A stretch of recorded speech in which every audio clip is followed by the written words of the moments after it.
तो hello guys. तो पिछले एपिसोड में हमने देखा था कि बाकी और यांगी की बहुत ही खतरनाक फाइट चल रही थी, पर तभी यांगी ने बाकी के ऊपर अपनी टेक्निक को यूज करके उसे वहीं पे ही बेहोश कर दिया था। मगर तभी वहाँ पे पुलिस आने लगी थी, तो ये सुन के यांगी बाकी के ऊपर पैर रख के वहीं से ही भाग गया था। और इसके बाद फिर बाकी को भी होश आ गया था, जहाँ पे शिबुकावा ने उसे बताया था कि हम इस लड़ाई को हार चुके हैं। तो अब इसके बाद से शिफ्ट होता है और हम तोकुगावा के घर को देखते हैं, जहाँ पे डोपोरोची, रेसु, बाकी, हानेयामा और शिबुकावा आया होता है। तो वही तोकुगावा कहता है, मुझे यकीन नहीं हो रहा कि तुम दोनों उस लड़ाई को हार गए। वही तुम दोनों एक साथ होने के बाद भी उस यांगी को नहीं हरा पाए, और बाकी तुम तो अंडरग्राउंड मार्शल आर्ट अरीना के विनर हो, पर तुम भी उससे हार गए। पर वही इसके जवाब में बाकी कुछ नहीं कहता है। अब आगे तोकुगावा कहता है, मुझे लगा था कि तुम सब इतने ताकतवर हो तो तुम लोग उन लोगों को हरा दोगे, और हनेयामा, तुम इतने ताकतवर होने के बाद भी उस पैक ने तुम्हारी इतनी बुरी हालत कर दी। तो तोकुगावा की ये बात सुनते ही हनेयामा उसे पकड़ लेता है और कहता है, तुम्हें नहीं लगता है कि तुम बहुत ज्यादा बोल रहे हो? पर तभी तोकुगावा हनेयामा को एक पंच मारता है, जो देख के वहाँ पे सब लोग बहुत ही ज्यादा हैरान हो जाते हैं। एंड वही हनेयामा को तोकुगावा की ये हरकतें पसंद नहीं आ रही होती है, जिस वजह से वो बहुत ही गुस्से में होता है। मगर तभी तोकुगावा रोने लगता है और कहता है, तुम्हें पता है तुम्हारे हारने से ज्यादा गम मुझे हो रहा है, क्योंकि तुम सब अंडरग्राउंड मार्शल आर्ट अरीना के सबसे ताकतवर फाइटर्स हो। वही तोकुगावा की ये बात सुन के हनेयामा उसे छोड़ देता है। वही तोकुगावा कहता है, मैंने तुम लोगों की लड़ाई उनके साथ इसलिए फिक्स कराई थी ताकि तुम उन्हें हरा सको, और यही मैं देखना चाहता था। मगर तभी बाकी खड़ा होता है और कहता है, मुझे माफ कर दो, मैं उस लड़ाई को हार गया, लेकिन मैं ये वादा करता हूँ कि मैं उसे हरा के रहूंगा।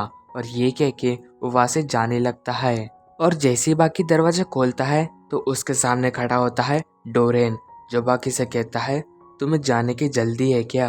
और वही हम उसके हाथ में गैसोलीन से भरी हुई एक बाल्टी भी देखते हैं। और वही डोरेन ने तोकुगावा के सारे गार्ड्स को खत्म करके वहाँ पे आया होता है। फिर तभी डोरेन अपना लाइटर निकाल के कहता है, तुम सब अभी जलने के लिए तैयार हो जाओ। पर तभी उसके शोल्डर पे कोई हाथ रखता है, और वो पर्सन होता है कात्सुमी। फिर तभी हम देखते कि कात्सुमी डोरेन का लाइटर ले लेता है और उस गैसोलीन के बाल्टी को लात मार के पूरा गैसोलीन डोरेन के ऊपर गिरा देता है।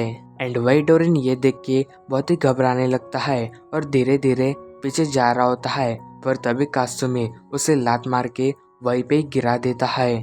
तो वही डोरेन ये देख के सोचता है, ये तो पहले ऐसा नहीं था, ये एकदम से कैसे बदल गया? फिर तभी हम देखते कि कात्सुमी डोरेन के ऊपर बैठ जाता है, और वही वो कहता है, मैं इसकी पहली लड़ाई में रेडी नहीं था, मगर अभी मैं पूरा रेडी हूँ, तो जलने के लिए तैयार हो जाओ। मगर तभी हम देखते कि वो डोरेन के ऊपर से उठ जाता है और जाते हुए कहता है, मैं तो मजाक कर रहा था। पर तभी वो सामने जाकर रुक जाता है और वही डोरेन से कहता है, तुम्हें क्या लगा मैं तुम्हारे साथ मजाक करूंगा? और ये कहते ही वो लाइटर डोरेन के ऊपर फेंक देता है, जिससे कि डोरेन की पूरी बॉडी जलने लगती है। और वही ये देख के सब लोग बहुत ही हैरान होते हैं। अब वही कात्सुमी डोपोरोची से पूछता है, फादर, क्या मैंने इसके साथ सही किया? जिस पर डोपोरोची कहता है, मार्शल आर्ट का मतलब जीतना ही तो है, लेकिन हथियारों के साथ नहीं। एंड वही जो डोरेन के बॉडी में आग लगी होती है वो बुझ चुकी होती है। जिसके बाद डोपोरोची कहता है, हम मार्शल आर्ट में कई सारे टेक्निक को सीखते हैं। अगर हम कोई टेक्निक को बहुत ही अच्छे से सीख लेते हैं तो हम उसे एक वेपन की तरह यूज कर सकते हैं। अगर देखा जाए तो लोग लड़ाई के टाइम पे उनके पास जो चीजें होती है वो उन चीजों से लड़ना शुरू करते हैं, चाहे उनके सामने कोई भी आ जाए। लेकिन अगर लड़ाई में हम लोगों ने किसी भी हथियार को यूज किया तो वह हमारे शान के खिलाफ है। मगर तभी हम देखते कि डोरेन एकदम से खड़ा हो जाता है और कहता है, तो चलो, मुझे इसमें बहुत ही मजा आया, तो अभी अगला कौन है?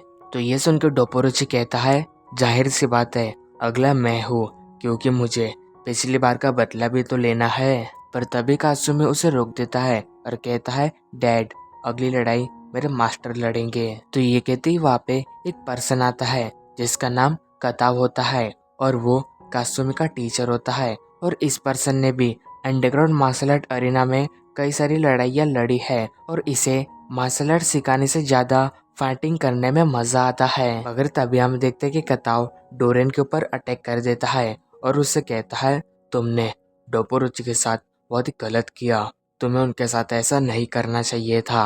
पर वही डोरेन खुद को संभाल लेता है और कताओ को एक किक मारता है, पर वो उससे बच जाता है। पर तभी कताओ कहता है, लगता है तुम्हें मेरी बात अच्छे से समझ में नहीं आ रही है, और ये कहते ही वो एकदम से डोरेन के कान को काट देता है। वही डोपोरुची ये देख के कहता है, तुमने ये कैसे किया? जिसपे कताओ कहता है, मैंने ये इस फिशिंग वायर से किया है, मुझे नहीं पता था कि ये मेरे इस काम आएगा। लेकिन वही डोपोरुची कहता है, तुम्हें हथियारों को फाइटिंग में नहीं यूज करना चाहिए। पर वही कात्सुमी कहता है, मास्टर कताओ सेंसेन काई के लिए कुछ भी कर सकते हैं, चाहे उन्हें उस लड़ाई को जीतने के लिए कुछ भी करना पड़े।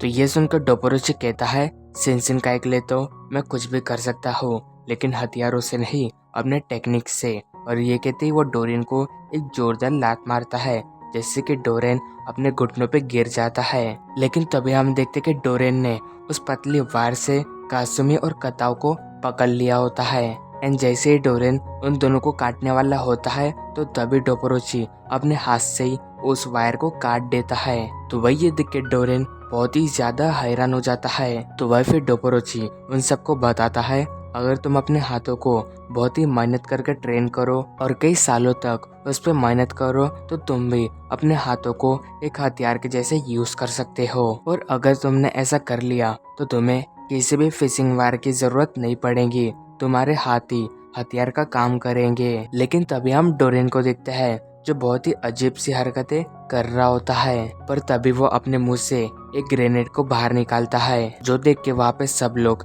बहुत ही ज्यादा हैरान हो जाते हैं। फिर तभी डोरेन उस ग्रेनेड को वहाँ पे फेंक देता है, जिससे कि वहाँ पे एक बहुत ही बड़ा ब्लास्ट होता है। और इसी के साथ हमारा ये एपिसोड एंड होता है। Thank you so much for watching my video.